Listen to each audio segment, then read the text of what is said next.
आज हम बात करेंगे कॉन्स्टिट्यूशन के part 1 union and it's territory के बारे में। इसमें यूनियन और टेरिटरीज जो दो वर्ड हैं, ठीक है, इसका यूज किया गया है आपका कॉन्स्टिट्यूशन के अंदर में, ठीक है। और पार्ट 1 के अंदर कॉन्स्टिट्यूशन के पार्ट 1 में यूनियन और टेरिटरीज के बारे में आपके बताया गया है। जो आर्टिकल 1 है वो ये बताता है कि पार्लियामेंट ने जो है कॉन्स्टिट्यूशन के थ्रू ये बोला है कि जो आपका ये स्टेट है, ठीक है, स्टेट जो है, स्टेट और जो आपकी यूनियन टेरिटरीज हैं, ठीक, मतलब जो राज्य और केंद्र शासित राज्य हैं वो सभी के सभी, ठीक है, वो सभी के सभी आपके यूनियन ऑफ स्टेट्स के अंडर में आते हैं और यही यूनियन ऑफ स्टेट्स मिलकर इंडिया कहलाता है और भारत कहलाता है, ठीक है। आपका यूनियन और भारत जो है, यूनियन एंड ये आपका जो भारत दो वर्ड है, ये इसी यूनियन ऑफ स्टेट्स का कॉम्बिनेशन है, अलग अलग स्टेट्स और यूनियन टेरिटरी का कॉम्बिनेशन है। ऐसा आपका आर्टिकल 1 जो है कॉन्स्टिट्यूशन का पार्ट 1 में कहता है। उसी तरह आर्टिकल 2 जो कॉन्स्टिट्यूशन का है वो आपको बताता है कि किस तरीके से पार्लियामेंट के पास इस चीज का अधिकार है कि वो नए राज्य, न्यू स्टेट्स को फॉर्म कर सकता है, मतलब नए राज्य बना सकता है, ठीक है। जैसा कि समय समय पे हमारे जो है स्टेट्स बनाए गए हैं, नई नई टेरिटरीज बनाई गई हैं। अभी हाल ही में 2 यूनियन टेरिटरीज हमारी बनाई गई, ये जम्मू कश्मीर और लद्दाख को मिला के, ठीक है।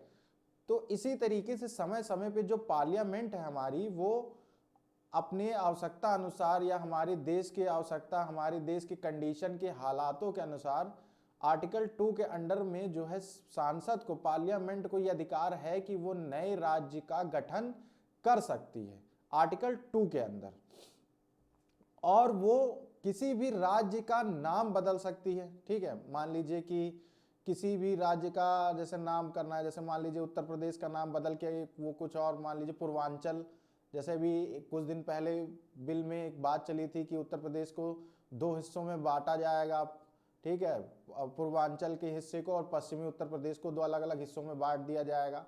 तो इस तरह की चीजें पार्लियामेंट जो है कर सकती है, वो अपने बिल में उसको पास करके राज्य का विभाजन कर सकती है, ठीक है। और इसकी बाउंड्रीज, मतलब इसकी टेरिटरी मीन्स कि आपका जो ज्योग्राफिकल, आपका ये ज्योग्राफिकल बाउंड्री जो होगी, ठीक है, जो सीमा होगी, राज्य की जो सीमा होगी, उसको वो चेंज कर सकते हैं अपने इच्छा अनुसार, अपनी जरूरत अनुसार, ठीक है।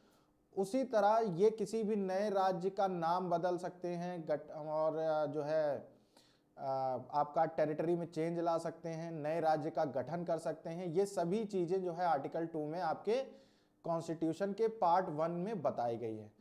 और आर्टिकल 3 में यही जो आपका नाम बदलने से, ठीक है, टेरिटरी में अल्टरेशन करने से और नए राज्य को जो है बनाने के लिए एक वर्ड यूज किया गया है, सिंपल मेजॉरिटी। सिंपल मेजॉरिटी जो वर्ड है, सिंपल मेजॉरिटी मींस कि मान लीजिए कि आपको कोई नया राज्य बनाना है या किसी राज्य का नया नाम रखना है, या मान लीजिए आपको किसी चीज, कोई टेरिटरी आपको बढ़ानी है या घटानी है किसी राज्य की, तो आप सिंपल एक बिल पार्लियामेंट में सांसद में लेकर जाएंगे और वहां पे मौजूद जितने भी आपके सांसद होंगे, जितने भी सदस्य होंगे उस पार्लियामेंट में मौजूद होंगे, उस समय जब वो बिल पेश किया जाएगा तो उस बिल के ऊपर वो अपना वोट देंगे, और ये वोट वही लोग देंगे जो उस समय सांसद में, पार्लियामेंट में मौजूद होंगे।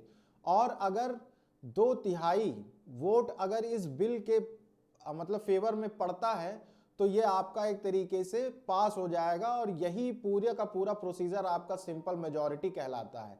और इस सिंपल मेजॉरिटी वर्ड का यूज आपका आर्टिकल 3 में किया गया है, जो कि रिलेटेड है आपके यूनियन और उसके टेरिटरी के बारे में। तो आज की इस वीडियो में हमने आर्टिकल 1, आर्टिकल 2, आर्टिकल 3 के बारे में बात किया है कॉन्स्टिट्यूशन के पार्ट 1 के अंडर में। आई होप कि आप लोगों को ये एकदम अच्छे से क्लियर हो गया होगा। Thank you so much. Please like, subscribe and comment.